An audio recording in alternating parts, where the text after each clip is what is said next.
嗨，大家好。最近一些天呢，我一直在利用骑行的过程当中，闲着也是闲着啊，一边呢骑行，一边呢也跟大家分享了一些有关牙齿保健，对于一些常见的牙病的成因，还有一些常用的保健的方法，也零零散散的呢跟大家做了一些分享。一个呢，就像我经常跟大家讲的，骑行呢本来也是一个无聊的事情啊。如果没有骑行路上的那些美妙的风景，如果没有骑行途中的活跃的思维，老实讲啊，骑行并不是一件特别有趣的事，无非呢就是想通过骑行来达到一个增强体质，改善一些健康的状况，使下一次去医院定期检查的时候呢，受到医生几句赞扬，因为你的一些基础的指标啊，都已经恢复到正常，或者保持在一个正常的状态啊。所以呢，这也是一个心里话。每次能够让自己骑行健身坚持了3个多月啊，主要的原因呢，还是要感谢观看我视频的朋友们。正因为你们一路的支持，不仅关注我的骑行，还对我骑行当中发表的一些言论啊，一些感悟做出一些回应，并且呢，有不少给我留言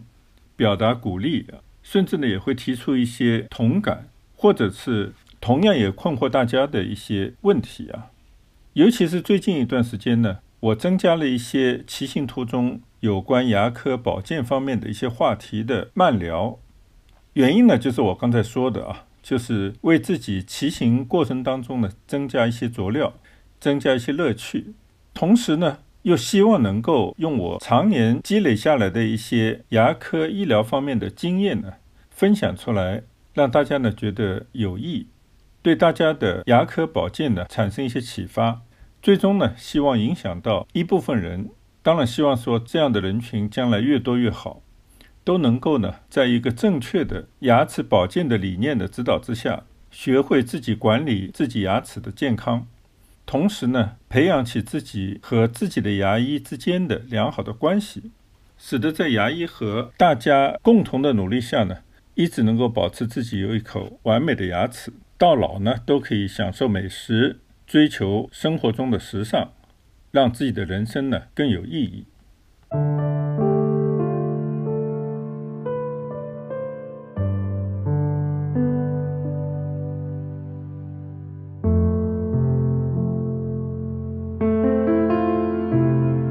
今天呢其实也是刚刚外出骑行回来。今天呢没有在骑行当中发表自己关于牙科保健这样的一些慢聊，主要原因呢就是虽然我是在屋村当中骑行啊，无奈呢这个屋村里面实在太大，除了骑单车当中上坡下坡会面对一些障碍，还要避让行人，最要命的呢就是很多的车辆从我身边呼啸而过，经常会造成我说话的中断，或者我说话的声音呢被那些轰鸣的汽车的马达声所掩盖。如此种种就使得在这个骑行的过程当中要说一段完整的话呢并不是那么容易，即便是把它说完了，或者回到家里以后呢通过剪辑，仍然呢让观看我的视频的朋友呢感到不适，总会被我的骑行慢聊当中的很多的杂音所干扰到。所以呢我也一直为这些问题所困扰，并且呢深感抱歉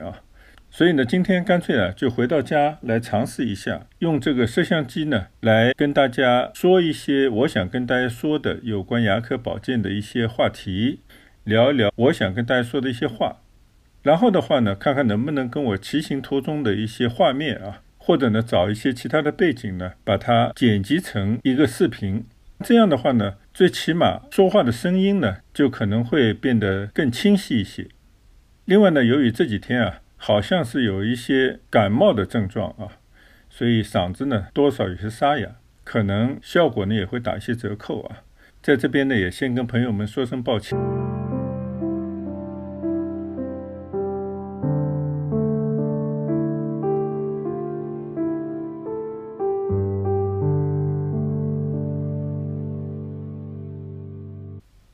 那我们今天呢就言归正传，进入主题。牙齿掉了，种牙是否可行？有什么样的优缺点？最近就有网上的朋友呢，在我的视频下方留言，提了一些关于种植牙方面的问题。我当即呢就回复了，我非常乐意效劳，以我的知识和理解来做一些回复。首先呢，我作为一位牙医我要对有功能性牙齿缺失的朋友呢深表同情。什么叫功能性牙齿？也就是说呢，它负担我们的不仅是在进食过程当中咀嚼食物，同时呢也维持我们面容的姣好，能够为我们的脸呢撑场面的那些牙齿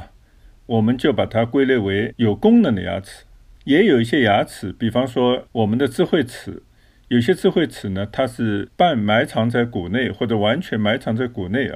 那我们就认为它是没有功能的牙齿就这些牙齿的话，有和没有都无所谓的，那么就是非功能牙齿。如果缺失了这些功能性的牙齿呢，必然会对我们的进食、咀嚼食物对于我们的消化都会受到影响。如果这些牙齿在我们的前牙区，就会对我们的容貌也会产生很大的影响，会影响到我们的社交，甚至在没有达到修复之前呢，会让我们产生一种社交的自卑和恐惧。所以呢，对于这样的缺牙的朋友不得不表示我深切的同情。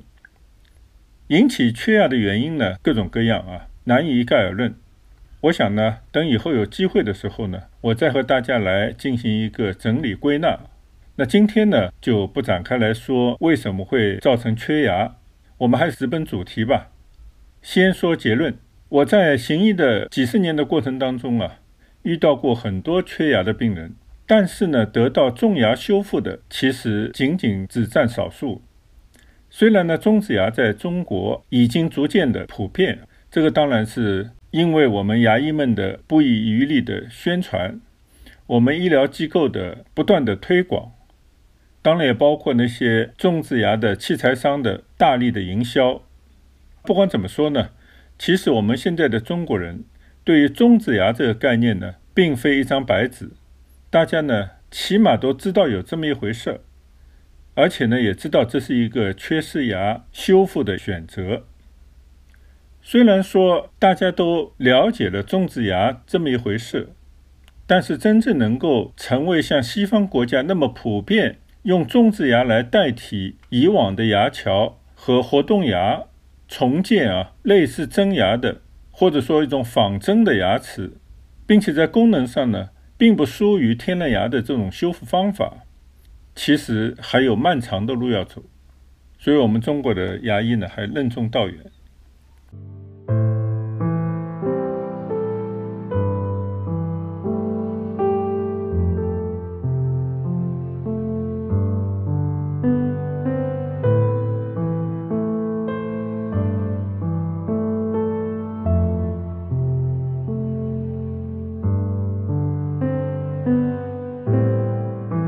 我相信呢，这和我们中国所处的时代背景、所处的经济环境，当然还有前两者基础上的健康观，甚至呢价值观所决定的事情。中国虽然处于历史上经济发展最快的时代，少部分人呢确实有钱了，但是思想意识的变化呢需要更长的时间，很多观念的转变呢可能需要几代人。别的不说，国人虽然关注健康，但是呢，老实说并不太相信医疗，尤其是对医生的建议并不会很快的认同。反过来呢，医生好像更多的也只负责看病，等着病人呢实在熬不下去的时候来医院就诊，而对于与诊疗同等重要的健康宣教、保健维护这些工作却极少上心。原因呢就不在这边说了，以免呢一不小心就踩到了禁区。也正因为如此，大众呢对于种植牙满怀疑虑，对于牙医的建议狐疑不决呢就不奇怪了。今天呢我们就不聊这些难有答案的话题，就来泛泛的说说种植牙的优缺点，或者呢也可以换一个题目，就种植牙能给我们的缺牙患者带来什么。那就得看呢，病人对自己的身体的健康，以及通过享受美食让生活更加的愉悦，是否呢有足够的要求，并且呢自身的口腔的条件，特别指呢缺牙区是否适合种牙，还有呢为自己的需要买单的意愿。上次在聊医患沟通治疗方案那一期中呢，已经聊过了这个话题，今天呢也就不再重复去聊病人的意愿的问题。假如说病人真有这样的希望修复牙齿的意愿，同时呢也满足了种植的条件，那么我下面的说法呢就能够成立。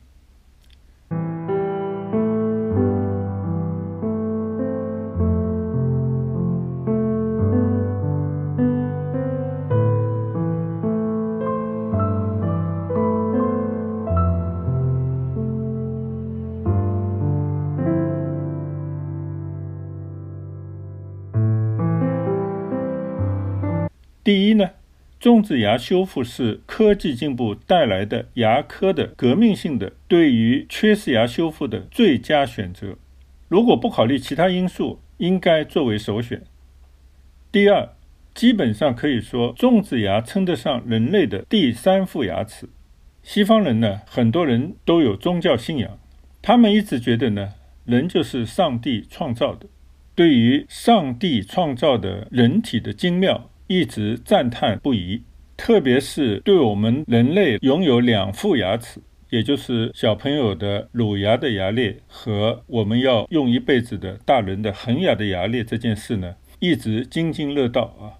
遗憾的是，即便是上帝创造的人类的2副牙齿，并不足以让我们的人类呢能够使用一生，它也经不起我们的人类中的某些人的过度的使用，缺乏管理，使得我们的第2副牙齿经常会未老先衰，人没老牙先掉，使得很多人的晚年呢受缺牙所困啊。看来上帝的能力也非常的有限，还得要靠我们人类自身的聪明才智，经过不懈的追求，终于呢科学家们和医生们共同努力之下，发明了种植体，种植牙修复我们缺牙的方法。我作为一个牙医，这完全是可以把它看成医疗领域的一项革命，对于人类健康的巨大的贡献，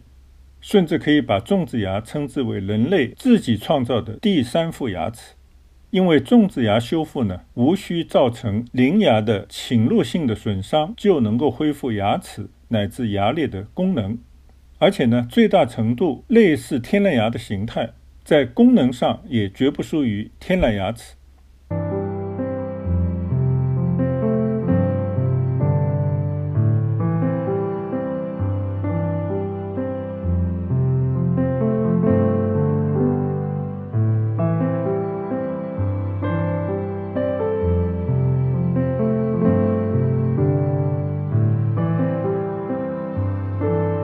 我希望呢，我刚刚说的就能够把种植牙的优势，它的优点呢，已经完全的提炼了出来。第三，种植牙修复成功与否，使用能否长久，也就是说，它有可能面临的风险和不确定性，一个是取决于满足种植手术和修复的条件，只要缺牙区的骨头和软组织的条件好，成功率就越高。修复后定期维护和清洁做得越到位，它的使用寿命就越长。其实呢，我们自己天然的牙齿也是如此。也就是说，种植牙的成败或者它的风险，其实只跟2件事有关。一个是否满足种植手术的条件，你的骨的质量和软组织的状况是不是支持这个种植牙的修复，还有一个在完成了这些种植治疗修复之后，你有没有长期的遵从牙医的建议和在牙医那边定期的去检查保养。如果不满足这2个条件，第一，种植牙根本无从谈起；第二的话，即便你做了种植牙修复，可能你也没有办法保证你使用很长的时间。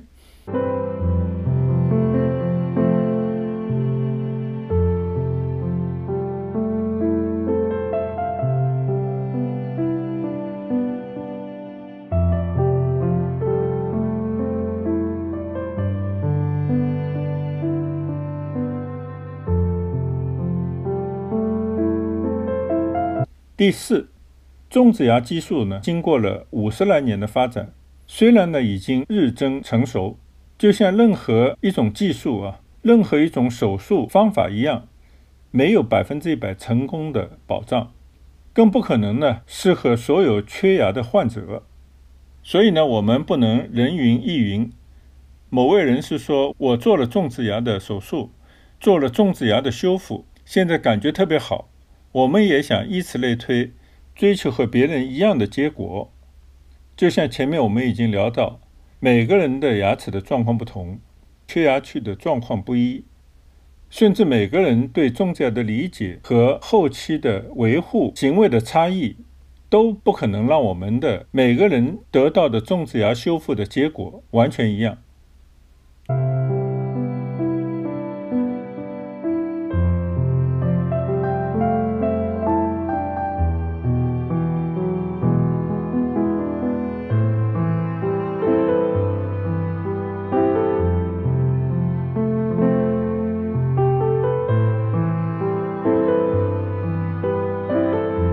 最后一个，种植牙毕竟是一个新的产物，巨额的研发费用，医生为了要掌握新的专业知识所付出的时间和经济上的代价，以及大部分的国家都没有把种植修复纳入医保范围，所以呢，使得我们自己要承担的种植牙的医疗费用就会偏高。对于某一些经济不是特别宽裕的人群来讲，是一笔不菲的治疗的费用。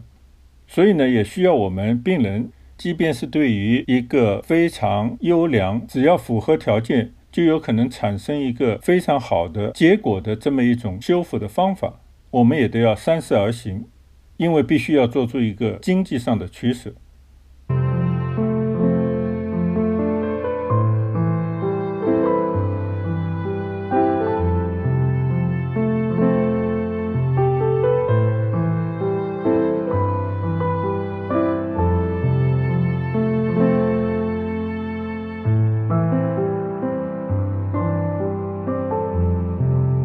以上呢，就是今天我回到家里以后为特地向我提出问题的网友关于种植牙修复它的优缺点来做一些一般的回应。种植牙呢非常的复杂，它复杂到呢我们很多的牙医穷其一生的学习和实践都未必能够真正掌握这一门技术，并且呢逐渐有变成一种专科化的趋势。在西方的国家，即便呢全科医生只要通过学习达到了某种认证，都可以进行种植牙手术和种植的修复。但是呢，很多相对复杂的或者比较疑难的那些病例还是要转往专门从事种植修复这样的专科医生那里，以确保呢有更好的结果。虽然呢专科医生在这方面的收费肯定要高过，甚至远远高过普通牙医的收费，但是呢，这个就是医疗领域里头不同的分工，不同的专家，他为了达成这样的专科的诊疗的能力，他付出的代价有所不同，所以呢，他的专业的价值体现也是会有很大的不一样。以后如果我们有机会呢，还会针对种植牙它到底需要满足什么样的条件，什么样的人适合种植，或者什么样的牙位比较适合种植，或者不满足什么样的条件不适合种植等等呢，我们以后都会根据网友的提问，根据朋友们的需要，我们会逐步的一一来做分享。那今天呢，关于种植牙的话题，我们就泛泛一谈，就先聊到这边。希望网友们呢能够跟踪我的视频。如果你觉得我讲的对你有益，也不妨把我这些视频的内容呢推送给你的朋友，让更多人呢能够了解对牙齿健康保健有益的一些知识点，以及牙医的中肯的建议。谢谢大家的支持，再见，拜拜。